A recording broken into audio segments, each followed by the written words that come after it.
podido traer? ¿Una ahí? No, o sea, está aquí allá, hay muchos dominicanos, bueno, pero por eso Pablo mucho. ¿Cómo que no hay merengue? ¿Con qué hacen el café? Me dicen unas vainas rarísimas. Bueno, vamos, en lo que seguimos habilitando más sillas para las personas que están de pie, vamos a comenzar a dar inicio formal a este debate jurídico sobre la reforma constitucional, agradeciendo de antemano la presencia de todos ustedes aquí en el día de hoy. Como ustedes saben, el pasado 30 de abril fue presentado al Senado de la República la Ley de Iniciativa de Reforma Constitucional para adoptar nueva vez el sistema que posibilita al presidente de la Nación una repostulación consecutiva y luego el nunca jamás. Ayer, martes 19 de mayo, la Comisión Especial del Senado, apoderada del proyecto de reforma a la Constitución, aprobó esta iniciativa con enmiendas de forma y una votación de 7 contra 2. Desde hace unas semanas, la Fundación Equidad da seguimiento a la discusión técnico-jurídica que se ha vertido ante la opinión pública por parte de eminentes juristas acerca del procedimiento de la modificación del artículo 124 de la Carta Magna.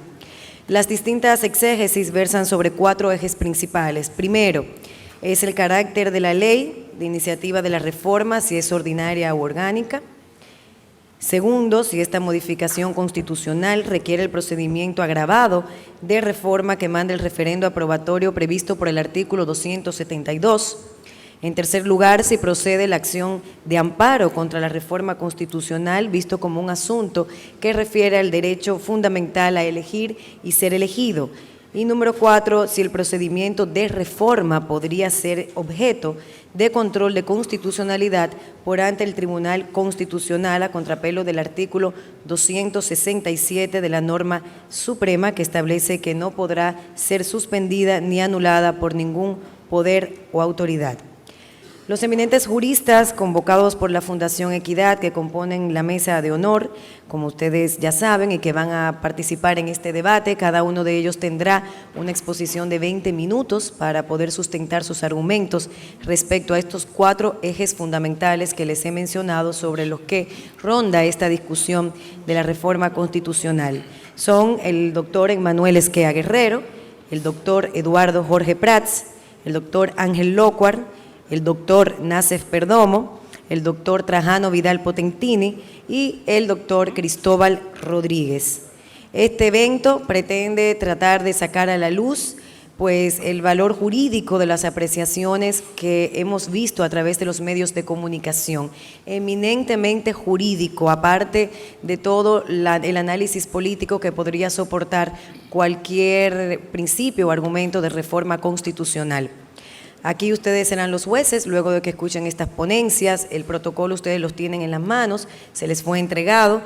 Luego de las ponencias de cada uno de estos eminentes jurídicos, pues daremos un espacio de 2 minutos para recoger las preguntas que ustedes realicen. Estas preguntas serán elegidas por quien les habla de manera aleatoria, así que les voy a solicitar a cada una de las personas que van a hacer preguntas a lo largo de estas ponencias que pongan bien claro el nombre a quien va dirigida la inquietud que ustedes van a manifestar. De manera aleatoria, cada uno de ellos tendrá la oportunidad de responder 3 preguntas en un plazo de 2 minutos cada uno. Y quiero hablar del tiempo porque, como ustedes saben, son 6 exponentes. Los abogados a veces nos excedemos un poco hablando y como soy la moderadora en este caso, voy a ser muy estricta tratando de que el tiempo se respete tanto por ustedes como por la audiencia. En 20 minutos yo creo que hay suficiente espacio para exponer los argumentos. A los 15 minutos le estaré pues ya diciendo que le quedan 5 minutos y cuando pasen 3 le diré que quedan 2 y luego les apagaremos los micrófonos. De tal manera que no habrá preguntas pues orales, es importante que la audiencia lo sepa, así que le pedimos la atención a todos y a todas. Gracias por estar aquí. De inmediato vamos a darles las palabras de bienvenida al doctor José Alejandro Ayuso, quien es el presidente de la Fundación Equidad y el coordinador de este importante debate. Un fuerte aplauso, por favor.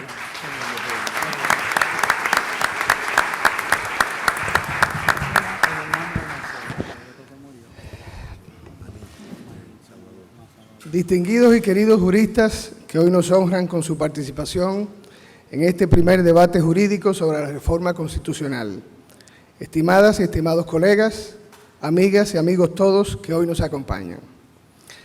Mi padre siempre dice que quien habla mucho, yerra mucho. Por tan sabio adagio y porque en el guión del evento solo me asignaron 1 hora para introducir el debate, seré muy, pero muy breve. Ante todo, establecer que en esta iniciativa de la Fundación Equidad, centro de pensamiento que tiene como uno de sus objetivos promover acciones de pedagogía constitucional, procura discernir la verdad jurídica detrás de las múltiples interpretaciones sobre el procedimiento para modificar el artículo 124 de la Constitución sobre la elección presidencial. En esta ocasión recurro a distinguidos maestros del constitucionalismo moderno para contextualizar, en términos doctrinarios, este debate que, primero, va de reformar la norma fundamental y, segundo, de interpretarla. Para el pasado magistrado del Tribunal Constitucional Español del 2004 a 2013, don Manuel Aragón Reyes, y cito, la irreformabilidad de una Constitución repugnaría tanto el principio democrático, la voluntad popular del presente no puede imponerse totalmente a la voluntad popular del futuro, cuanto al carácter mismo de las normas jurídicas, de las que, como productos históricos, no cabe predicar la inmutabilidad. Por la parte hermenéutica, si bien la tarea del jurista es interpretar normas, y sin interpretación no hay derecho, el derecho constitucional ha sido un derecho sin interpretación jurídica hasta los años 50 del siglo XX. Para el reputado constitucionalista español Javier Pérez Royo, la incorporación de la interpretación al derecho constitucional debe respetar unos principios que, a pesar de que solo me restan unos 57 minutos, solo voy a retener uno de ellos, el de la fuerza normativa de la Constitución. Para el profesor Pérez Royo, este principio admite que, y lo cito, aunque la interpretación de la Constitución pueda ser muy flexible, la Constitución es norma jurídica y no se puede desnaturalizar el texto constitucional por la vía de la interpretación. Por último, y con esto termino para respetar, esta vez en serio, los 5 minutos asignados en el guión preestablecido, referir al maestro alemán Peter Haberle, que considera, y lo cito, un pedazo de derecho de participación democrática de ciudadanas y ciudadanos el ejercicio de interpretación constitucional al que nos abocamos ahora. Ya que somos parte de una sociedad abierta de los intérpretes de la Constitución, pongamos manos a la obra para que este evento logre derribar esta torre de Babel de lenguas incomprensibles este sí y confusas para el público profano, y que resplandezca así la verdad jurídica sobre el procedimiento para modificar el artículo 124 de la Constitución, que permitirá la reelección consecutiva por 2 periodos y nunca jamás. Concluir con mi infinito agradecimiento a los destacados expositores, a la selecta concurrencia y al eficiente equipo organizador de este evento, y que comience este primer debate jurídico sobre la reforma constitucional convocado por la Fundación Equidad. Muchísimas gracias.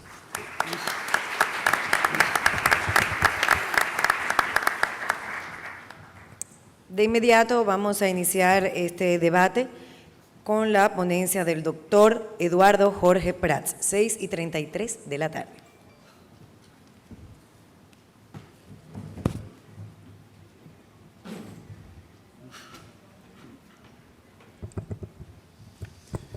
Buenas tardes.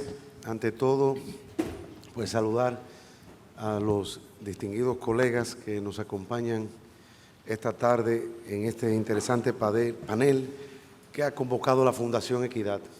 Agradecer sobre todo al profesor José Alejandro Ayuso, presidente de esta fundación, pues la oportunidad que nos da de compartir esta tarde con ustedes algunas ideas acerca del actual proceso de reforma constitucional. Y felicitar sobre todo esta gran iniciativa que es el emprendimiento de la Fundación Equidad, que viene a sumarse a esta dinámica sociedad civil dominicana que es tan importante para una sociedad plural y democrática que no puede descansar solo en la organización de los partidos políticos, sino que requiere el esfuerzo ciudadano e iniciativas académicas como esta que augura esta actividad que va a ser muy exitosa. En nuestra intervención, pues, nos vamos a ceñir escrupulosamente para no sufrir la dictadura sin apoyo popular de Farideh Raful a las preguntas que han sido formuladas en el temario. La primera de ellas concierne a si es necesario celebrar un referéndum aprobatorio una vez efectuada esta eventual reforma constitucional. Partiendo de que la iniciativa legislativa sometida a conocimiento del Senado por un grupo de senadores del Partido de la Liberación Dominicana se restringe exclusivamente a la modificación del mandato presidencial, en específico a la prohibición establecida en el artículo 124, no para la reelección, porque la reelección está permitida para el presidente de la República con un periodo presidencial de interregno, de intervalo, sino la reelección consecutiva. Nosotros entendemos que por no estar en juego el régimen de los derechos y garantías fundamentales consignados en el título 2 de la Constitución y en otros títulos de la misma, no habría necesidad de celebrar este referéndum aprobatorio. Hay algunos destacados juristas que han entendido que al tratarse esta reforma de una modificación de lo que se entiende que es el derecho a elegir y ser elegido, pues estaríamos en presencia de uno de los supuestos establecidos en la Constitución para la celebración de un referéndum aprobatorio. Y aquí hay que señalar que no hay un tal derecho fundamental a la reelección. Es cierto que el derecho a elegir y ser elegido es un derecho fundamental, aún no esté consignado en el título 2 de la Constitución, pues la propia Constitución en su artículo 74, numeral 1, señala que los derechos fundamentales no son exclusivamente los consignados en la lista expresa de la Constitución, sino todos aquellos de igual naturaleza a los que aparecen en el título 2. Por lo tanto, el derecho a elegir y ser elegido, aún estando en el título 1 relativo al régimen de ciudadanía, sería un derecho fundamental. Pero no estamos en presencia de una modificación que amerite un referéndum aprobatorio, porque en realidad lo que se está modificando es la institución del mandato presidencial. Y aquí nosotros debemos señalar que la lista de materias consignadas en la Constitución hace de referencia sobre todo a los títulos de la Constitución.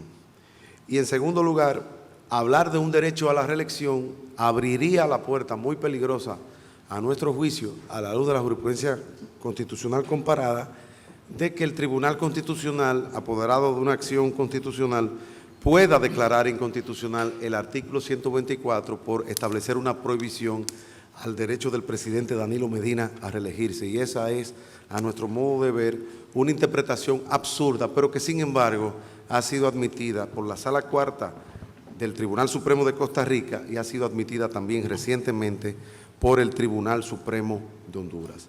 Por lo tanto, repetimos que la modificación del mandato presidencial no altera en modo alguno el derecho a ser elegido del presidente. El segundo aspecto fundamental es la naturaleza de la ley de convocatoria. Destacados juristas han señalado que se trata de una ley orgánica porque estamos en presencia de un procedimiento constitucional, en este caso el procedimiento de reforma. Nosotros no compartimos esa tesis porque entendemos que cuando la Constitución se refiere a los procedimientos constitucionales se está refiriendo principalmente a las competencias establecidas en el artículo 185 con relación al Tribunal Constitucional, que es el conocimiento de las acciones directas de inconstitucionalidad, el control preventivo de los tratados internacionales y el conocimiento de los conflictos de competencia, más las atribuciones que señala la ley, que son las que establece la ley orgánica del Tribunal Constitucional y de los procedimientos constitucionales, en este caso la acción de amparo, la acción de habeas corpus y la acción de habeas data. Esos son precisamente los procedimientos constitucionales. El doctor Franklin Almeida, en reiteradas intervenciones en los medios y en las redes sociales, ha sostenido que nosotros habíamos establecido en nuestro manual de Derecho Constitucional, específicamente en el tomo 1, que se necesitaba una mayoría agravada de 2/3 partes. En el libro mío se establecía 2/3 partes de la matrícula. Esa edición se refiere a la Constitución anterior a 2010, en este caso a la Constitución del 66, que es la misma que tenemos ahora, reformada en el 94, reformada en el 2002 y reformadas en el 2010. Pero lo cierto es que una vez entrada en vigor la actual Constitución, el 26 de enero de 2010, las ediciones subsecuentes de mi manual, exclusivamente en el volumen 1, donde se compendia el capítulo relativo a la reforma constitucional que se encontraba establecido en el volumen 2 de la edición de 2005 y el capítulo del Poder Constituyente del antiguo volumen 1, que ahora aparecen ambos como un capítulo del volumen 1, nosotros en modo alguno hemos señalado que se trata de una ley orgánica. Y ello así por una razón muy clara a partir de un estudio de la historia constitucional. Si ustedes analizan todas las reformas constitucionales o las diferentes constituciones que hemos tenido desde 1844 hasta la fecha, ustedes notarán en la evolución constitucional dominicana que nosotros hemos ido de un modelo en donde casi siempre se elegía una asamblea constituyente para cambiar la Constitución, a un modelo en el cual la potestad se le confiere al propio Congreso reunido en asambleas revisoras. Y a partir de la reforma de 1924, pero específicamente de 1927, el constituyente comienza a distinguir entre 2 etapas de ese proceso de reforma constitucional. Una primera etapa, que es la ley de la declaratoria de la necesidad de reforma, y una segunda etapa, que es la propia asamblea revisora, que es la que formalmente enmienda o cambia la Constitución. Y específicamente el actual texto de la Constitución de 2010, que es el mismo, salvo algunos cambios, de la Constitución del 66, se remonta a la Constitución de 1959, donde ya estas 2 etapas quedan claramente delimitadas, pero la Constitución del 59 establece que se requiere las 2/3 partes, en este caso, si no me equivoco, de la matrícula. Y eso permaneció en la Constitución del 59, en la Constitución del 60, en la Constitución del 61, en la Constitución del 62 y en la Constitución del 63. Sin embargo, en la Constitución del 66, esa mayoría agravada desaparece del texto constitucional, con lo cual es clara la intención del constituyente de establecer el carácter ordinario de esta ley, que es una ley especial, como lo sabemos todos, porque tiene una iniciativa agravada de 1/3 de los legisladores de una de las cámaras, porque es una ley que no puede ser observada por el presidente y porque esta ley establece la necesidad de la reforma y los artículos de la misma que se va a reformar. Este carácter ordinario fue reiterado de la ley, fue reiterado por la Suprema Corte de Justicia en decisión del año 2002 con relación a la reforma constitucional a iniciativa del presidente en ese entonces, Hipólito Mejía. Y en esa ocasión la Suprema Corte de Justicia señaló que se trataba de una ley igual a todas las demás leyes aprobadas por el Congreso Nacional, con la excepción de que no podía ser observada, de que tenía una iniciativa agravada y de que tenía que establecer la necesidad de la reforma y los artículos a ser modificados. Por lo tanto, nosotros entendemos que queda claro a la luz de esa historia constitucional el carácter ordinario de la ley de convocatoria y el hecho de que las 2/3 partes de los presentes tiene que ser, es en realidad para el momento de la asamblea revisora. Y aquí debemos señalar lo siguiente: no podemos nosotros pensar que por el hecho de que para aprobar la ley que declara la necesidad de la reforma no se requiere una mayoría agravada, que eso se está rompiendo un tabú constitucional. Porque si fuese así, la verdadera Constitución no fuese la Constitución, sino la Ley Monetaria y Financiera, porque es la única norma en el ordenamiento jurídico dominicano que cuando va a ser modificada se requiere no las 2/3 partes de los presentes, sino las 2/3 partes de la matrícula. Entonces, por eso no se puede tampoco idolatrar la mayoría agravada. Nuestro sistema es un sistema complejo que tiene mayorías ordinarias o mayorías absolutas sobre los presentes y raras veces mayoría agravada sobre la matrícula, salvo el caso de la enmienda de la Ley Monetaria y Financiera. Finalmente, en los minutos que me restan, me voy a referir a las dos últimas preguntas. ¿Procede el amparo contra la reforma constitucional? Es una pregunta formulada así, in abstracto. Habría que responder del modo siguiente. El amparo es una acción constitucional que procede solo si, uno, hay violación, hay un derecho fundamental en juego. Es decir, no puede ser un derecho de rango meramente legal, sino un derecho fundamental. Segundo, ese derecho fundamental está siendo vulnerado o amenazado de ser vulnerado. Y tercero, se requiere protección inmediata. Y me explico. No hay dudas de que si una persona quiere traspasar o transferir la matrícula de un vehículo de motor y pasan 7 años y no la puede transferir, no hay dudas de que se le está afectando su derecho de propiedad, que incluye el atributo de poder enajenar, afectar un bien mueble o inmueble, un bien corpóreo o incorpóreo. Pero que hayan pasado meses y no se haya podido realizar la transferencia porque haya algún tipo de oposición, no significa que él pueda ir a un amparo porque no hay necesidad de tutela. Yo podría también querer divorciarme de mi mujer y decir que está en juego el derecho fundamental implícito a mi felicidad, que me perturba la presencia de mi esposa, pero yo no puedo ir a un amparo, sino que tengo que agotar el régimen de la ley 1306 bis de divorcio. Es decir, no siempre que se viola un derecho aún de rango fundamental se puede ir a un amparo. Se requiere protección inmediata. Yo me rompo la cabeza pensando cómo puede afectar a una persona, a un conjunto de ciudadanos, la iniciativa de un procedimiento de reforma constitucional que a final de cuentas no se sabe si se va a aprobar la ley de convocatoria y segundo, si se reúne la Asamblea Revisora, si se podrán reunir las mayorías que establece la Constitución para modificar la misma. Es decir, no veo cómo podría hacerse un amparo, pero no se puede decir de entrada que porque se trata de un poder constituyente derivado no podría haber un amparo. No, el amparo podría proceder si se reúnen esos requisitos que hemos señalado, vulneración de un derecho fundamental o amenaza y que se requiera protección inmediata. Y finalmente, y con esto concluyo, la pregunta de si puede ser inconstitucional de la reforma. En esta pregunta creo que me coloco en la minoría de la doctrina que entiende que es posible cuestionar no solo la ley que declara la necesidad de la reforma constitucional, sino también la propia Constitución reformada.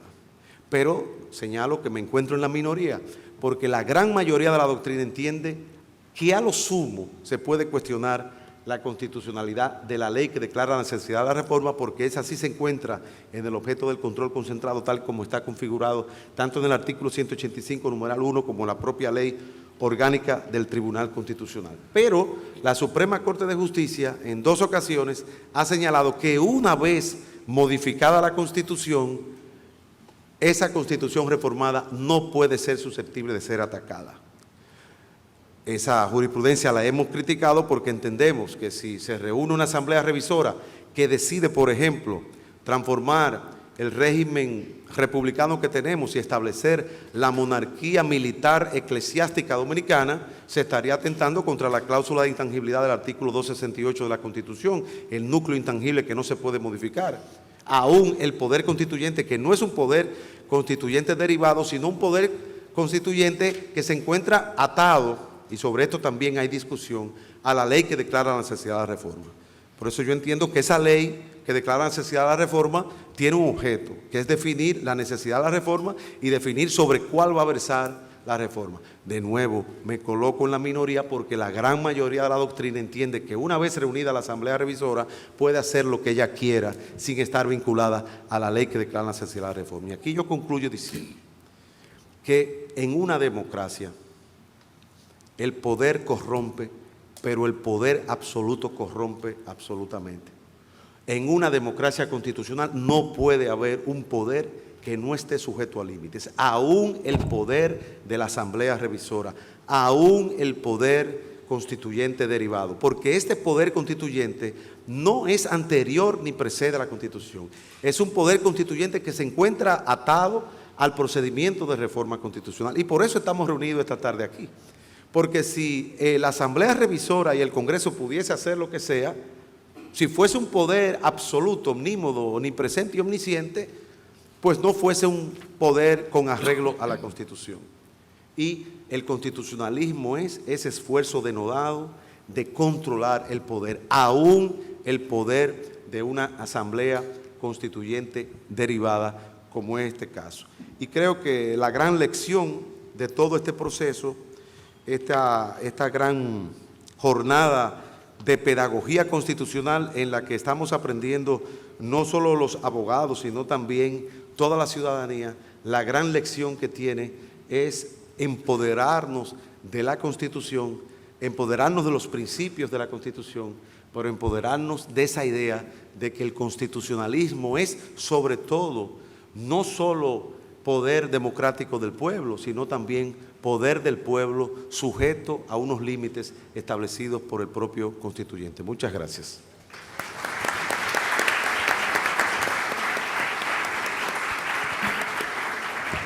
...18 minutos, profesor. Felicidades. Vamos a llamar ahora al podio al doctor Emmanuel Esquea Guerrero.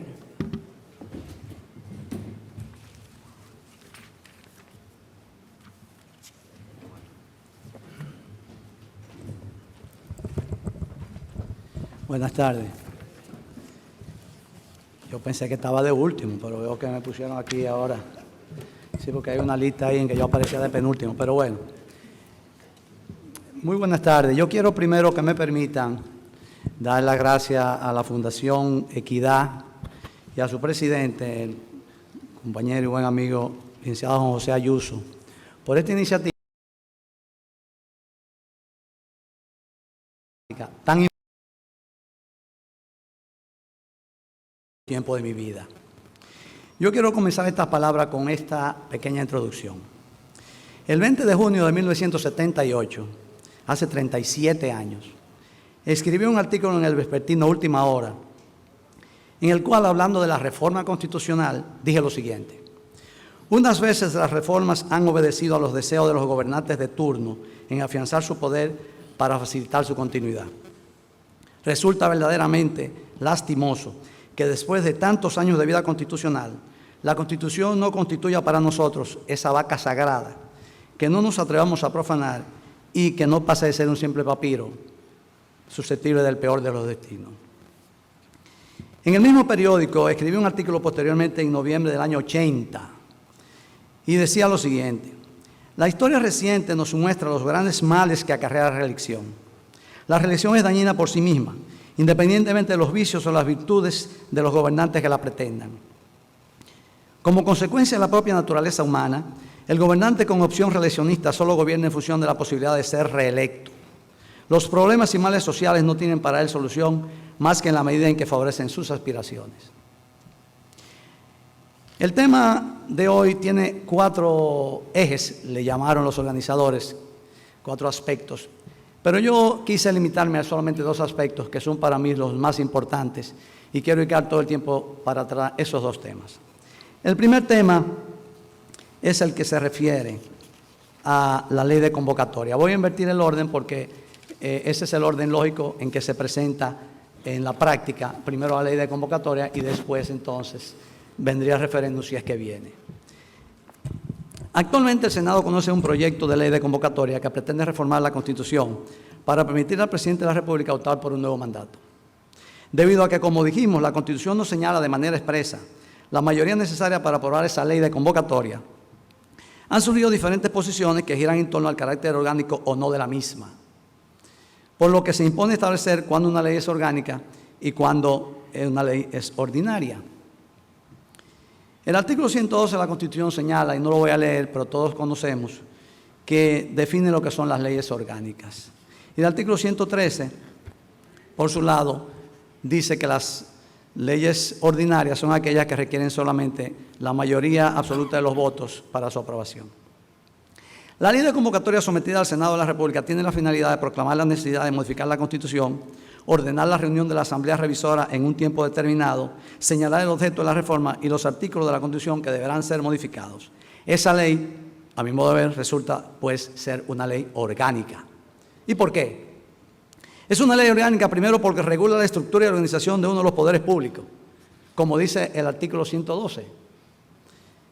Al disponer que la Asamblea Nacional debe reunirse como Asamblea Nacional Revisora y decidir sobre los aspectos y los artículos señalados previamente, la ley de convocatoria está regulando aspectos estructurales y organizativos de la Asamblea Nacional, la cual es parte de la estructura de poder legislativo, que es uno de los poderes públicos. El artículo 112 dice bien claro: toda ley que tienda a regular la estructura o la organización de uno de los poderes del Estado es orgánica. Esta es una ley que pretende regular entonces el funcionamiento de la Asamblea Nacional, que es una parte del poder legislativo, que es un poder público del Estado. Segundo, esta ley es orgánica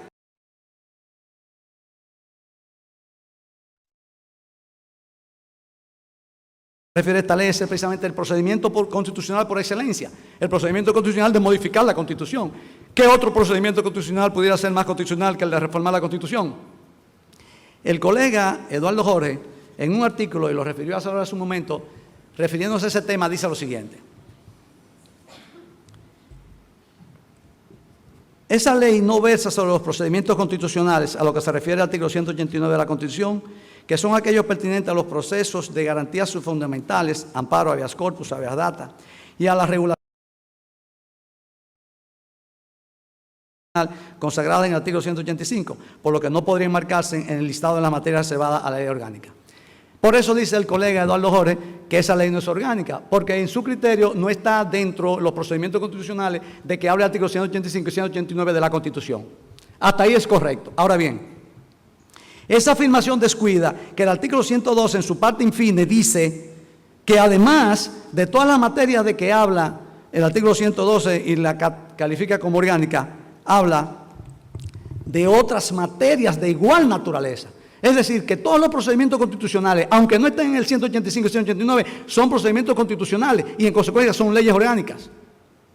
El caso es similar, digo yo aquí, para que se entienda mejor el ejemplo, al de los derechos fundamentales. Estos derechos se encuentran en el capítulo primero, artículo del 37 al 73 de la Constitución, cuya lista ha sido ampliada por el Tribunal Constitucional en su sentencia 03214, sobre la base de lo dispuesto por el artículo 74-1, el cual expresa que esos derechos fundamentales no tienen carácter limitativo y por consiguiente no excluyen otros derechos y garantías de igual naturaleza. Me explico. Los derechos fundamentales, que el artículo 112 de la Constitución dice que cuando se regulen, la ley que los regule será una ley orgánica. Ese artículo 112 dice,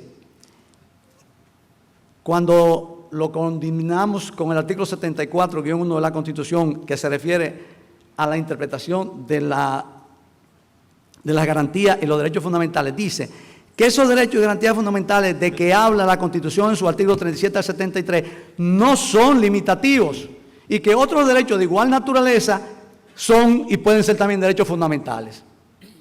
Eso ha sucedido con el derecho al voto de los ciudadanos.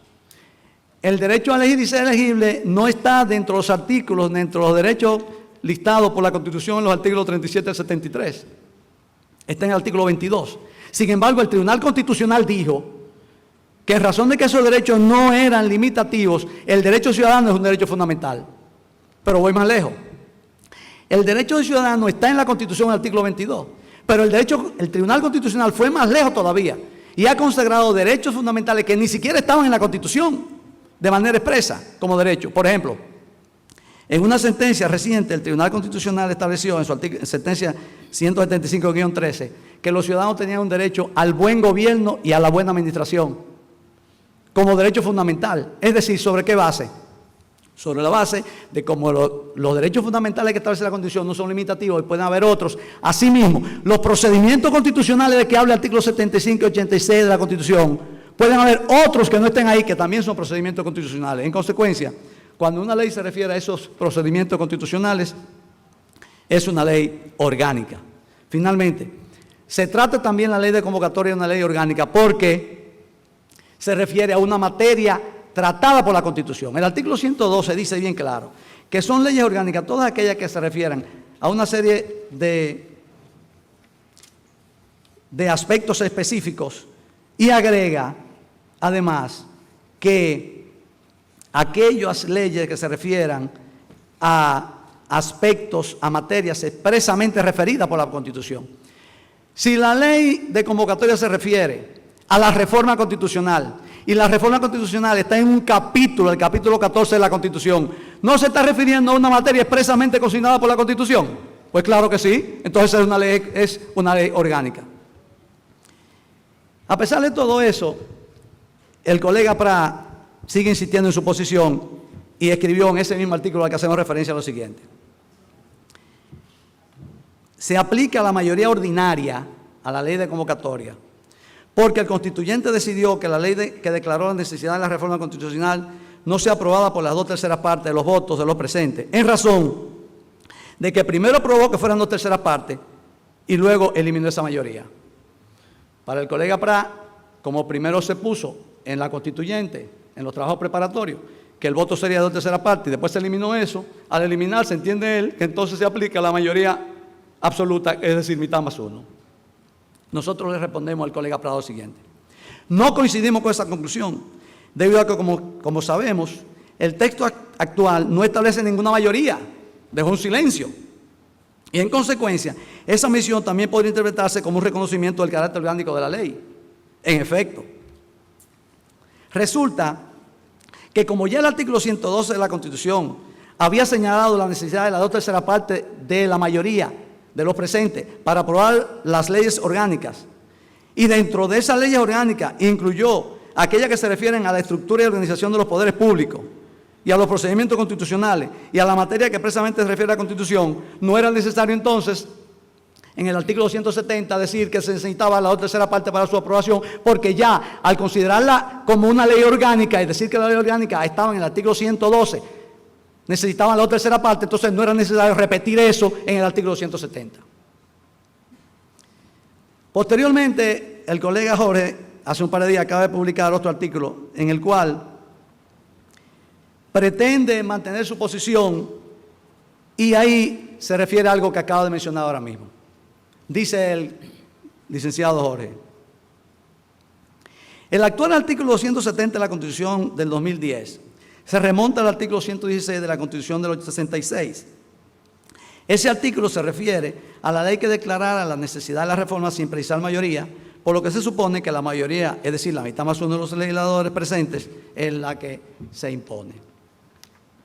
Entendemos que esa comparación de la Constitución del 66 con la comparación del 2010 no procede, en razón de que la Constitución del 1966 no contempló la existencia de leyes orgánicas. Usted no puede comparar una cosa con otra si una tiene una ley orgánica y la otra no la tiene, sobre todo hablando de las leyes orgánicas. Y precisamente la exigencia del voto de la 2/3 parte de los presentes en ambas cámaras para la aprobación de la ley de convocatoria proviene de su carácter orgánico. Es decir, que los que estamos apelando por la 2/3 parte del voto de los presentes para la ley orgánica, no lo decimos porque el texto del artículo 270 lo diga o no lo diga. Estamos diciéndolo porque esa ley es orgánica, porque el 112 de la Constitución dice que es orgánica. De manera que el argumento de que se aplique a la mayoría simple porque el 270 no dice nada no es válido. Y mucho menos es válido el argumento de decir que no se aplica porque la del 66 no lo aplicaba. Claro, en la Constitución del 66 todas las leyes eran ordinarias, salvo las leyes especiales, decíamos el Banco Central, presupuesto, la que conocían de la observación del presidente, etcétera. Pero todas las leyes se aprobaban con la mayoría simple. Entonces esa distinción de ley orgánica y no orgánica no existía en el 66. Entonces esa comparación entendemos nosotros que no es pertinente. Pero sigue el licenciado Jorge diciendo lo siguiente. Dice el licenciado Jorge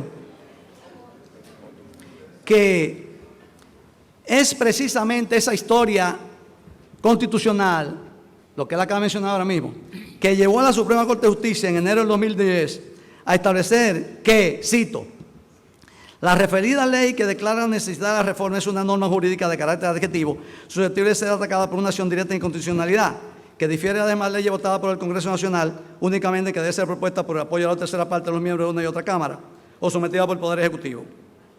y que no podrá ser observada por este.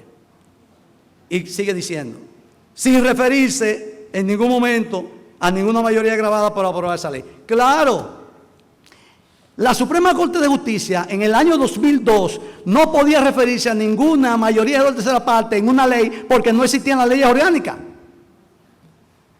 La Suprema Corte de Justicia, cuando juzgó ese caso, y yo fui el redactor de esa instancia, lo que estaba juzgando era porque la ley de convocatoria se conoció sin observar el día de intermedio. Y se conoció en 2 días seguidos, sin haberla declarado previamente de urgencia. Ahí no se discutió la mayoría de la aprobación de la ley, de esa ley de convocatoria. Entonces, mal puede venirse a traer aquí esa sentencia como fundamento de que se aplique la mayoría simple, cuando eso no fue lo que estaba en juego en esa sentencia, ni en ese proceso. De manera que nosotros entendemos que no resulta pertinente esa aclaración. Ahora bien, todos estos argumentos pudieran decirse que son producto de la subjetividad, pero hay algo que no puede ser producto de la subjetividad, que es el raciocinio, que es la razonabilidad, es la racionalidad, como se le quiera llamar. Y la Suprema Corte de Justicia y el Tribunal Constitucional nos señalan el camino para buscar la verdadera interpretación, la verdadera razón de la 2/3 parte en las leyes orgánicas y en la ley que convoca a la constituyente o a la reforma, a la Asamblea Reformadora. En efecto, me quedan 5 minutos, termino, agotaré nada más el primer tema. Tenemos lo siguiente, decimos nosotros, en adición a estos argumentos irrefutables, la Suprema Corte de Justicia y el Tribunal Constitucional nos muestran el principio de la racionalidad como el camino idóneo para encontrar el carácter ordinario de la ley de convocatoria. De modo que si tomamos en cuenta que el interés del constituyente es el de garantizar la vigencia de la democracia mediante una mayor participación de los ciudadanos a través de sus representantes en la toma de decisiones públicas, y admitimos al mismo tiempo que la elaboración de la Constitución es el acto por excelencia de esa participación ciudadana, resulta lógico que en las decisiones concernientes a la Constitución la participación de los ciudadanos sea al más alto nivel establecido por la propia Constitución. No es posible que si queremos garantizar la democracia estemos disminuyendo la participación de los ciudadanos, porque hay menor participación cuando se exige que la ley sea aprobada por una 1/3 parte o por una mayoría simple a cuando sea aprobada por la 1/3 parte de los legisladores presentes. En ese mismo orden debemos admitir que la exigencia y la 1/3 parte de los miembros de nuestra Cámara, hecha por el constituyente, todos se recordarán que esa ley dice, la propia Constitución, que debe ser aprobada por 1/3 de la matrícula de cada una de las cámaras. Ese solo hecho de la necesidad de la 1/3 parte de los miembros de nuestra Cámara, hecha por el constituyente para la presentación de la ley, dejó claro que no se trataba de una ley cualquiera, por lo que su aprobación requería una mayoría calificada. La lógica nos indica que si admitiéramos el voto de la mayoría, voy a tener que brincar para caer en una parte bastante interesante que nosotros entendemos que no debe quedarse en el tintero. Dice aquí, pero además, en lo que se refiere a la naturaleza de la ley de convocatoria, oigan esto que es muy importante, no tendría sentido que la ley para modificar la composición de un paraje, de una sección o de un municipio, fuera una ley orgánica, por tratarse de un asunto del territorio, como dice el artículo 112. Y que en consecuencia, y que por el contrario, la ley que ordena la modificación de la Carta Magna no sea orgánica. Para usted modificar el límite de un paraje de este país es una ley orgánica. Y para modificar la Constitución no es orgánica. Y no está el sentido de la racionalidad o de la razonabilidad ahí. Pero hay algo más. Si nosotros aplicáramos la ley, la tesis de la mayoría simple, resulta que nunca se pudiera aprobar esa ley de convocatoria, porque hay un choque habría un choque entre el artículo 84 y el artículo 269, me explico. El artículo 84 de la Constitución dice que el quórum en cada Cámara se forma con la mitad más 1. Y dice que para aprobar las leyes, que son las ordinarias, se aprueban con la mitad más 1 de los presentes. De manera que en el Senado de la República, una ley se puede aprobar, el Senado de la República, que tiene 32 miembros, la mayoría son 17, y 9 pueden aprobar una ley en el Senado de la República. Ahora yo les digo a ustedes, si el Senado tiene 32 miembros, una tercera parte son 11. Entonces, si 9 pueden aprobar la ley que la Constitución dice que requiere el apoyo de la tercera parte, hay un conflicto. Porque entonces se reúne el Senado con el quórum que son 17 y 9 de esos 17 deciden aprobar la ley, pero resulta que no lo pueden aprobar porque el artículo 169 dice que hace falta que una tercera parte de la Cámara la apruebe. Fíjense hasta qué punto llega pretender mantener una tesis de la mayoría simple. Cuando el legislador establece que se exige la tercera parte de los legisladores para proponer la ley, está sobreentendido que hace falta una mayoría por encima de la normal para aprobar la ley. La lógica nos dice bien claro, a mayor participación para proposición, mayor participación para aprobación. No es lógico que usted pueda exigir que una tercera parte, que una ley necesita una tercera parte de los legisladores de una Cámara para proponerla y que menos esa tercera parte la puedan aprobar. Eso no es lógico. Es decir, usted necesita en el Senado que haya 11 para someterla. Sin embargo, usted dice que 9 la pueden aprobar. ¿Dónde está la lógica, la racionalidad? Entonces, definitivamente, hay en ese contexto, lo mismo pasaría en la Cámara de Diputados. Tenemos 190 diputados. La mitad de 190, el quórum de 190, se hace con 96. Se quedaron temas del tintero, podemos discutirlo. Están en los artículos que yo publiqué, pero hay temas de debate muy importantes aquí que pudiéramos en el próximo coloquio seguirlo discutiendo, o en la pregunta también. Muchas gracias.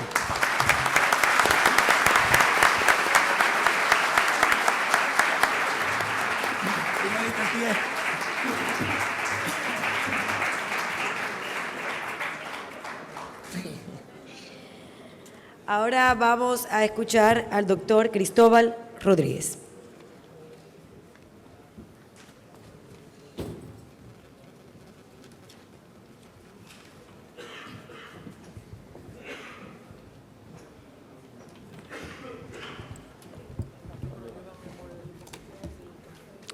Buenas tardes.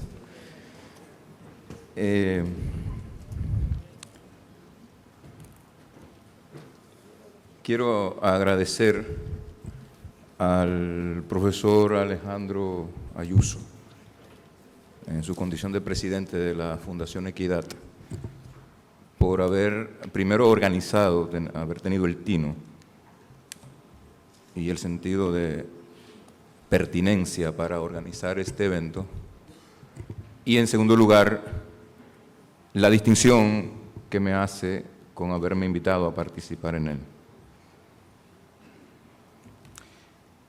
Voy a entrar de inmediato en materia porque Farideh se ha tomado muy en serio esto de los 20 minutos. Hay cuatro aspectos en torno a los que se nos ha convocado a discutir, que pueden ser resumidos o enunciados bajo la forma de 4 proposiciones. El primero, de si es necesario el referendo para la reforma, se puede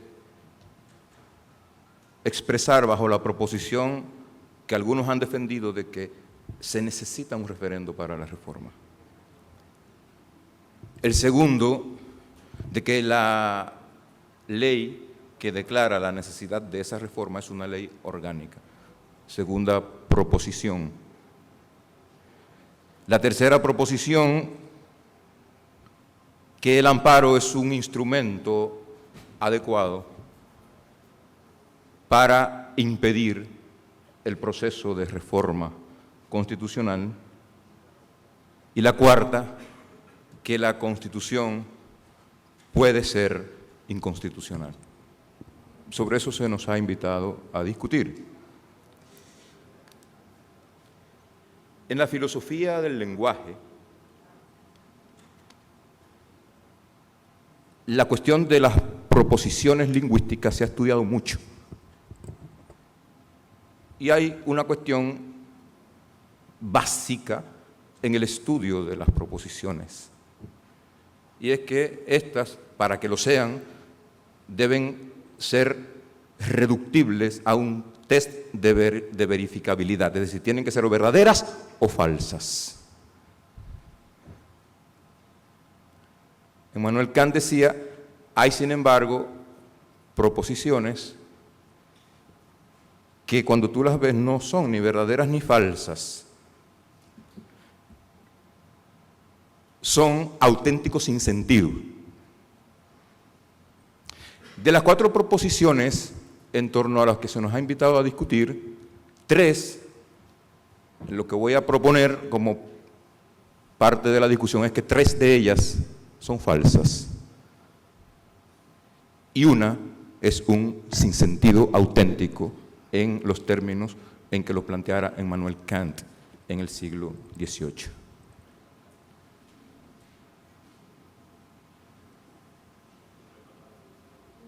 Estoy hablando de la proposición o presunta proposición según la cual la Constitución puede ser inconstitucional. Pero para subordinarme al orden en que ha sido organizado el debate y que mis colegas lo han seguido, voy a empezar por el principio.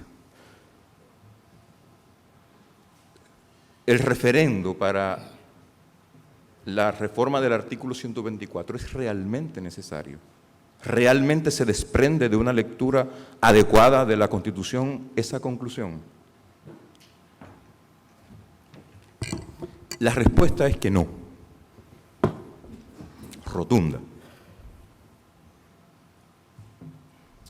Porque la Constitución ha dicho en su artículo 272 cuáles son las materias dentro de la Constitución que si van a ser reformadas amerita que con posterioridad a que se formalice la reforma en la Asamblea Nacional se proceda a su ratificación mediante un referendo aprobatorio. Cuando la reforma versa sobre derechos, cuando versa sobre el régimen de la moneda, cuando versa sobre el régimen de nacionalidad y extranjería, cuando versa sobre los procedimientos de reforma de la propia Constitución y cuando versa sobre el régimen territorial y de los municipios. Esos son los 5 ámbitos, son los 5 ámbitos materiales taxativamente dispuestos por la Constitución, cuya modificación obliga a un referendo aprobatorio. Quienes defienden la idea de su necesidad parten de la idea equívoca de que el referendo para restaurar la reelección presidencial afecta el derecho fundamental de elegir y ser elegido. Lo primero ya se ha dicho, nadie tiene ese derecho. O sea, nadie tiene el derecho a ser reelegido, que es lo que se está discutiendo hoy en la República Dominicana, modificar la Constitución con miras a restituir la reelección. Si se aprobara la reforma, si se aprobara la ley, se convocara a la Asamblea y se produjera la reforma del artículo 124 restituyendo la reelección, y llegamos al 15 de mayo del año 2016, el presidente Danilo Medina va a votar, probablemente por él. Y van a votar todos los diputados, los senadores, los alcaldes, los regidores. Y vamos a votar todos los que estamos en este salón y los 10 millones más de dominicanos que están allá afuera. Es decir, todos vamos a votar. La reforma, entonces, no afecta el derecho de sufragio en su vertiente activa de nadie, en lo absoluto. Pero tampoco lo afecta en su vertiente pasiva. Es decir, el derecho de sufragar es el derecho de votar y el derecho de ser votado, o de que voten por uno si tiene aspiraciones. En su vertiente pasiva, los que se presenten como candidatos, alcaldes, senadores, diputados, regidores, también podrán favorecerse del derecho de ser votados.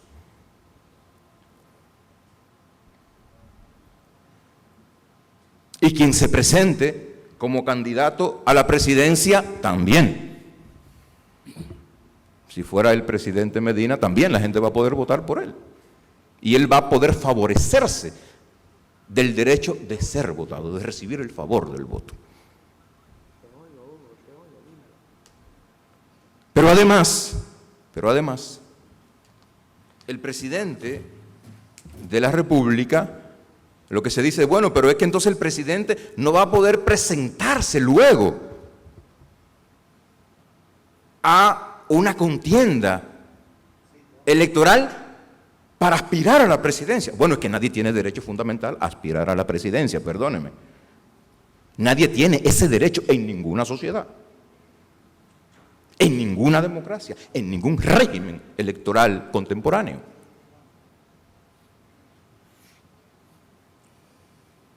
Pero además el presidente de la República se podrá presentar, si quisiera, como candidato a regidor, como candidato a alcalde, como candidato a senador, como candidato a diputado, como candidato a cualquier otro cargo electivo. En otras palabras, su derecho pasivo al sufragio, el derecho a que voten por él, tampoco está en cuestionamiento. Y si no está en cuestionamiento el derecho de votar y ser votado con el tema de la reelección, ¿de qué es que trata entonces la discusión sobre el tema de la reelección? De otra cosa. La discusión sobre el tema de la reelección trata sobre la cuestión del establecimiento necesario de límites al ejercicio del poder político. La determinación del régimen de reelección en una democracia a lo que apunta es a la imposición de una limitación temporal al ejercicio de las prerrogativas de poder que la Constitución les reconoce al presidente de la República, que es, en un sistema presidencialista, el funcionario que mayor poder concentra en sus manos.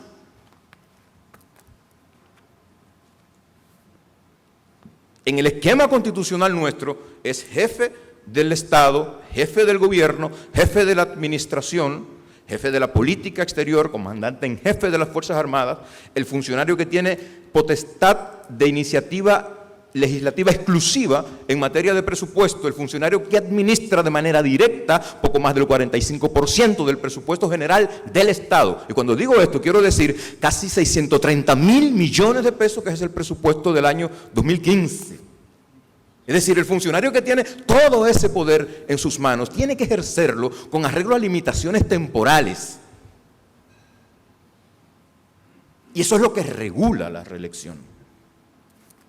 Eso es lo que regula el tema de por cuántos periodos es necesario, cuánto tiempo es necesario para que un presidente de la República pueda implementar de manera adecuada y eficiente el programa de gobierno que le ofertó a la ciudadanía y que fue la causa para que depositaran su confianza en él. Esa es la discusión de fondo.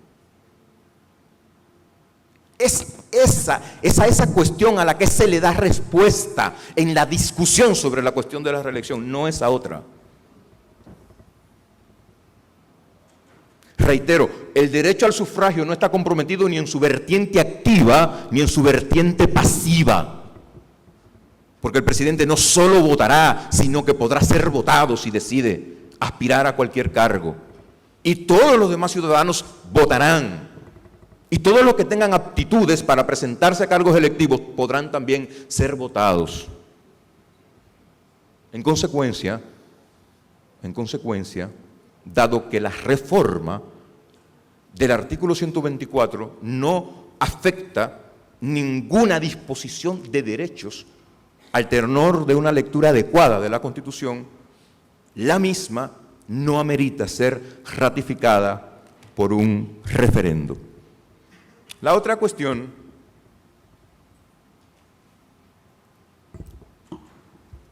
es la relativa al carácter de la ley.